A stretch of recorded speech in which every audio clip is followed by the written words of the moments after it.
The Galactic Council chamber was designed to humble gods.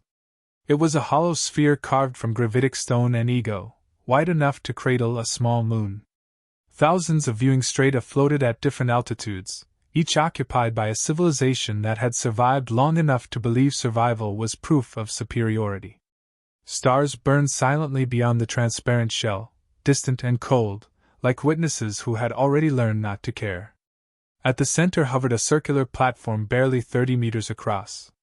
5 humans stood on it. They looked painfully small. Ambassador Elias Rourke clasped his hands behind his back and kept his breathing steady. He had worn a dress uniform once, early in his career, when ceremony still meant something. Today he wore plain black, no insignia, no medals, no visible rank. Humanity had learned the hard way that medals did not stop orbital fire. Across the chamber, the High Arbiter Zelthlin unfolded itself, a cathedral of flesh and chitin suspended by anti-grav fields. Dozens of eyes opened, all focusing on the humans at once. "So," the Arbiter said, its voice harmonized through 1,000 resonant throats. "The species-designated humanity petitions the Council." The word petitions rippled through the chamber like a joke being passed along. Laughter followed. Some audible, some psychic. A clicking chorus from the insected blocks. Amusement pheromones vented by the Sarlith Collective. A ripple of smug satisfaction from the elder machine minds. Elias had expected that. What he hadn't expected was how tired he felt. "State your plea," Zelthlin continued, already bored. Elias stepped forward 1 pace. The platform's gravity subtly shifted, reminding him who controlled the room.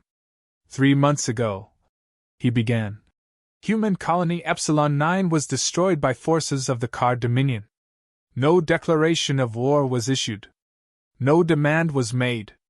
2.4 million civilians were killed in under an hour." The car representative flexed its talons, unimpressed. "Since then," Elias continued, 11 more colonies have been sterilized. Agricultural worlds. Medical hubs. Refugee stations clearly marked under interstellar law." A serpentine delegate coiled lazily. "Then perhaps you should not have expanded so carelessly, little mammal." Scattered chuckles. Elias did not raise his voice. "We are invoking first contact protections under Council Charter Article 7. We request immediate arbitration and cessation of hostilities." The chamber went quiet. Then it laughed again, louder this time. A towering avian figure slammed a taloned foot against its dais. "Article 7 applies only to recognized species. You are not yet a voting member." Another voice chimed in, smooth and metallic. "Nor strategically relevant. Your industrial output is negligible. Your fleet doctrine is derivative. Your extinction would not destabilize regional power." The words were clinical. Casual. As if they were discussing crop failure instead of genocide. Behind Elias, Captain Mara Ilias clenched her fists. He could feel her anger like heat at his back. The car representative leaned forward, its massive form bristling with bone blades grown for intimidation rather than combat. Its voice rumbled low and wet. "We did not attack," it said. "We culled your world's occupied corridors essential to our expansion. You were inconvenient." Elias looked directly at it. "You burned hospitals." The car's mandibles clicked. "Efficient." Something in Elias's chest cracked, not loudly, not explosively. Just enough to let the cold in.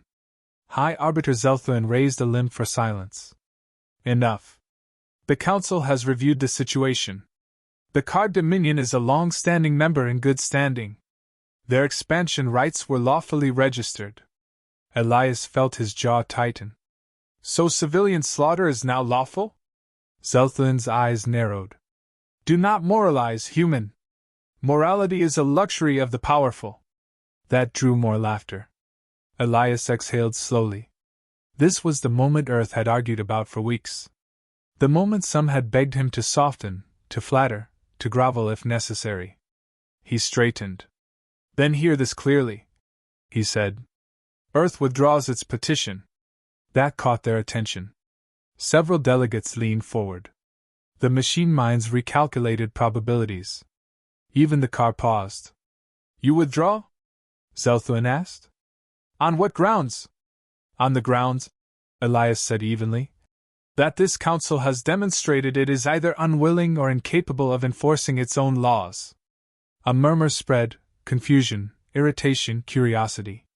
You came here to beg, sneered a crystalline delegate. And now you posture? Elias shook his head. We didn't come to beg. He tapped a control on the platform. A hologram flared to life, images of burning human cities, fractured orbital habitats, escape pods venting bodies into space. He let it play for only a few seconds before shutting it down. We came to warn you. The chamber fell into an uneasy silence.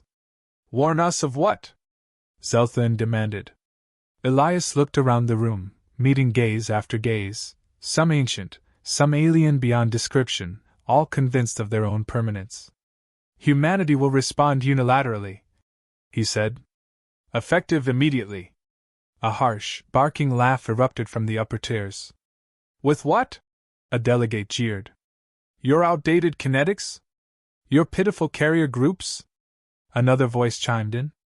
Your species has never fought a peer war. Elias nodded. That's true. He allowed himself a thin smile. We've only fought extinction wars. The car representative snarled. You threaten the council? No, Elias replied. We're informing it.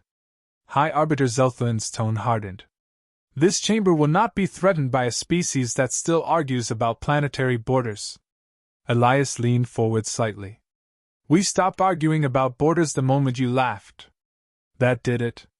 Security, the Arbiter thundered. Remove the humans. Gravitic field seized the platform. The human delegation was dragged backward toward an exit aperture opening like a wound in space. As they were pulled away, Mara Ilias whispered, They think this ends here. Elias kept his eyes on the Arbiter. They always do. Just before the aperture swallowed them, Elias spoke one last time, quiet, but carried by the chamber's acoustics. When the history of this galaxy is rewritten, he said, remember this moment. Zelthuin sneered. History is written by the victors, human. Elias nodded once. Exactly. The aperture snapped shut. The council chamber slowly returned to its smug equilibrium. Conversations resumed. Calculations adjusted. The humans were dismissed as another failed species who had reached too far, too fast. No one noticed the subtle data pulse that slipped through the chamber's networks as the humans departed. A message not addressed to the council, but to Earth. Authorization confirmed. Plea denied. Total war doctrine unlocked. Far away, in the cold dark between stars, human fleets began to move.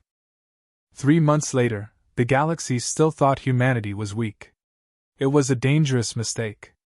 The Card Dominion had celebrated their campaign with grotesque grandeur, burning human colonies and harvesting entire populations with efficiency that would have impressed even the most sadistic historian. Strategists back on Car Prime gushed over their predictable adversary.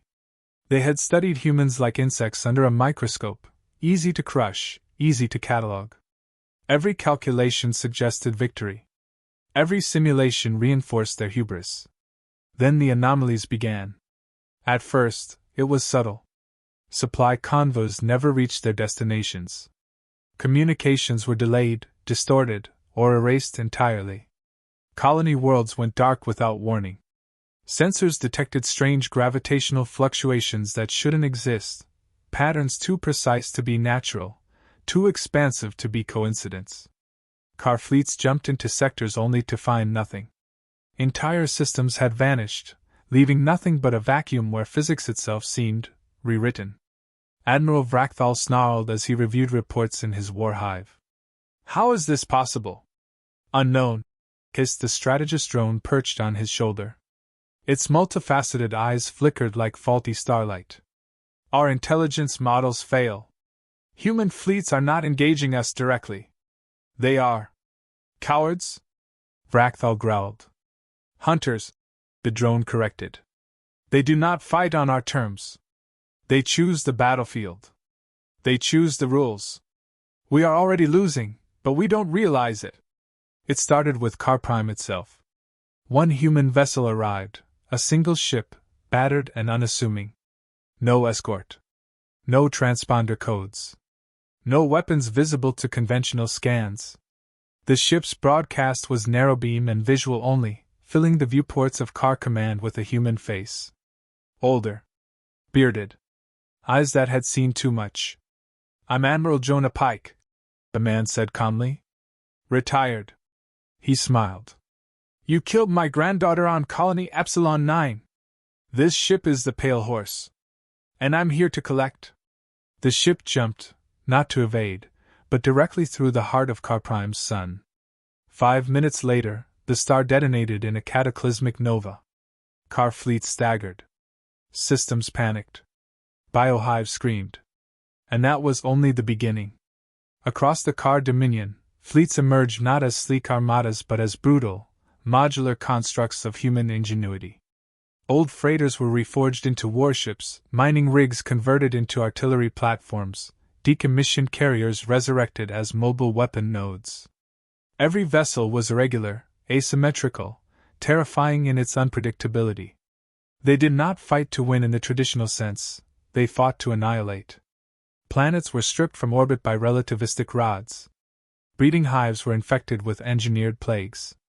Entire fleets became trapped in jump space loops, their molecular cohesion shredded by human mathematics no one had calculated. A human strike could appear anywhere, anytime, using pathways no one else understood or even knew existed. Vrakthal's claws rattled against the control console. "How can a primitive species—" "Primitive?" interrupted a biostrategist, voice trembling through chittering clicks. "They're rewriting physics. They're rewriting reality. This is total war doctrine." The Car Dominion tried retaliation, sending fleets en masse, coordinating strikes across dozens of sectors. Human responses were surgical. Not one civilian vessel harmed, no unnecessary waste of resources, just precise, punishing blows delivered with terrifying efficiency.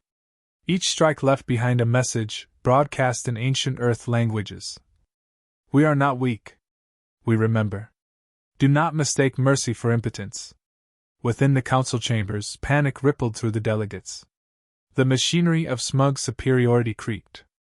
Algorithms that once predicted outcomes with near-perfect accuracy were failing spectacularly. High Arbiter Zelthuin's voice shook as it barked orders into silence.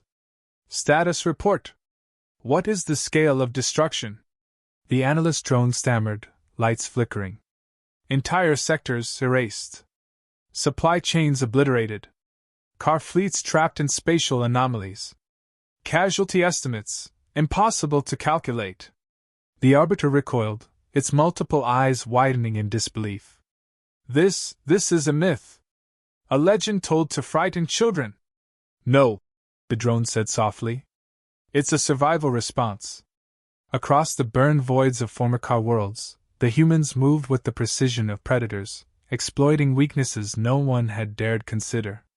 Each colony destroyed was not just revenge, it was a message. A lesson. Humanity had learned that subtlety was a privilege, and mercy was only offered to those who deserved it.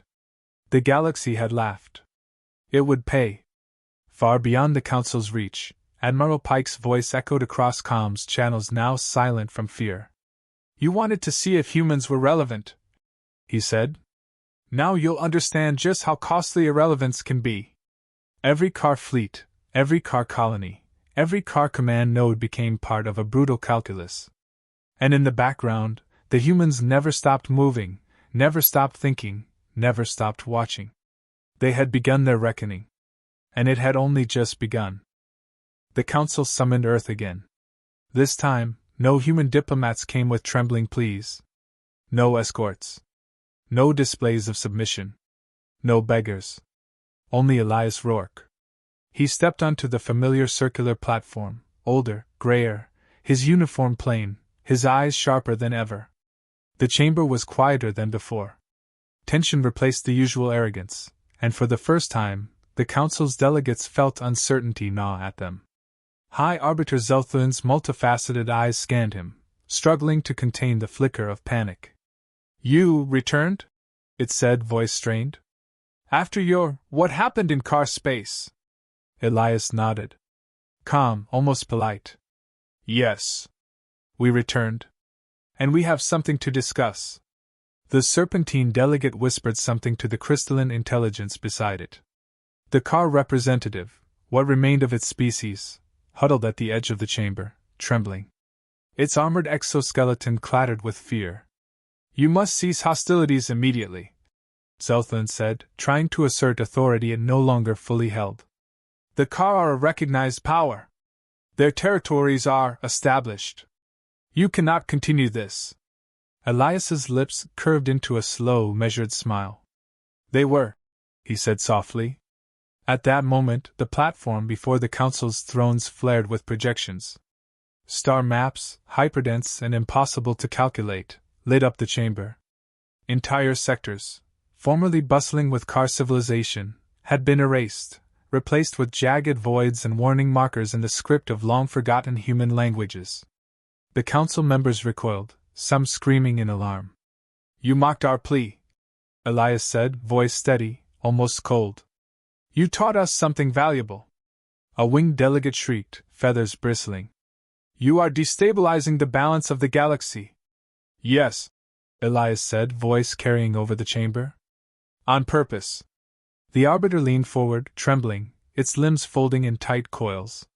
What do you want, human? Recognition. Enforcement. Respect. The council had laughed at humans once, mocked them as infantile, weak, irrelevant. Elias paused. Then he said, immediate council membership. And the full enforcement of first contact protections, for all species. Without exception. And if we refuse? Zelthan's voice cracked, though it tried to hide it behind volume. Elias's smile widened just enough to reveal a hint of teeth. Then we continue. Not just the car. Anyone who watched, and laughed. The chamber went silent. The car representative, broken, pleaded, clicking mandibles in despair. Stop them! They are not soldiers. They are vengeance incarnate. Elias looked down at the creature, his eyes unyielding. You burn our children, he said quietly. This is humanity standing up. One by one, the council members activated ascent protocols. Membership granted. Protections enforced. Sanctions imposed on the car, too late to save them. The chamber that once hummed with arrogance now vibrated with fear, respect, and the faintest trace of regret. As Elias turned to leave, Zelthan called out, voice wavering. Human, what are you, really? He paused. Let the weight of silence hang for a heartbeat. We're the species that learned something the first night we looked into the dark, he said. No one is coming to save you. The council fell silent. For once, words were inadequate. And in that silence, the universe seemed to bend just slightly, as if acknowledging the rising power of humanity. Elias stepped back from the platform, leaving the chamber forever changed. No one had predicted this. No one had accounted for human will. The galaxy had assumed it could contain Earth. It had been wrong. And humanity had only just begun its lesson. The war ended quietly. Not with parades. Not with speeches. Not with banners waving over conquered worlds. There were no car capitals left to surrender. No fleets capable of resisting. No hives, no command nodes, no armies. Only remnants, hiding in fractured systems, counting losses in disbelief. Humanity didn't celebrate. It had never been about celebration. It had been about survival, and survival was bloody, exhausting, and morally complicated. Veterans returned to shattered worlds. Mara Ilias walked among fields once scorched, teaching young engineers to convert wrecked war machines into infrastructure. Civilian ships became freighters, old battleships became mining platforms. Humanity rebuilt, and in doing so, reminded the galaxy that destruction could be a tool, but creation was the true measure of power. Somewhere on the edge of human space, a quiet outpost bar hummed with life. Species from countless systems, newly protected under council law, gathered, sharing tales of the humans who had rewritten reality itself. Admiral Jonah Pike sat at a corner table, a glass of something dark and strong in his hand. The bartender, a young Xeno with scales that shimmered like molten silver, placed it carefully before him. "You humans," the bartender said softly, leaning in. "You are terrifying." Pike chuckled, a low sound that carried both humor and warning. "Only when we have to be." "Will you do it again?" the alien asked, voice barely a whisper. "If the council fails?" Pike's gaze drifted to the stars visible through the port windows. "We don't want to rule the galaxy," he said slowly. "We just want it to think twice before laughing at us again." Somewhere, far across the void, human beacons pulsed in dozens of systems. Each one a warning, a memorial, a testament. Earth is not weak. Earth remembers. Back home, Elias Rourke stood at a memorial wall etched with the names of millions of lost children, civilians, soldiers. Mara joined him, older, scarred, but alive. "They'll fear us," she said. Elias nodded. "Good. And hate us," she added softly. "Fine," he said. "Let them. They will remember why." She studied him for a long moment. "Was it worth it?" Elias traced a finger over a name. "We stood up," he said simply. "That's all that matters." Above Earth, human fleets maintained a quiet watch, not as conquerors, but as a reminder. The galaxy had laughed at humanity once. It would never make that mistake again. And somewhere, deep in space, the remaining car fleets trembled at a simple, unavoidable truth: humans did not forget. They endured. They adapted. They struck back. And they always stood up. The galaxy had learned a new law: never underestimate humanity.